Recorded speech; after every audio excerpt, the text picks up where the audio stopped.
How to stop microphone auto adjusting volume in your Windows 11. Hey guys, welcome back to the channel.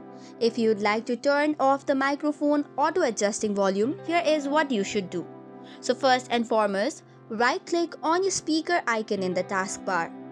Once you right click on it, you will see the option of sound settings. This way, you will open the device settings. Now scroll down and you will see the option of advanced. Under it, tap on more sound settings and your control panel will open. Once that is done, head over to the recording tab. Then select your microphone and select on properties. Now that you are in properties, head over to the levels. After that, manually set the mic volume for 80 to 100 range based on your interest. Then after, head over to advanced and uncheck the option of allow application to take exclusive control of this device.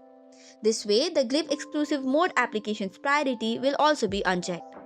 Head back to the previous sound settings and go to communications now. From this tab, select on do nothing instead of reducing volume when Windows detect communication activity. Click on apply and then on OK. By changing these two settings, you have stopped the auto adjust feature. However, in some of the apps there are app level settings such as Zoom, Discord or Teams. In such application, you might have to head over to the settings, search for the audio, voice and video or devices settings and make sure to uncheck the option that says automatically adjust or determine input sensitivity. So this is how you can turn off microphone auto settings. That's it for today's video. For more such contents, do not forget to hit the like and subscribe button. Thank you and keep watching.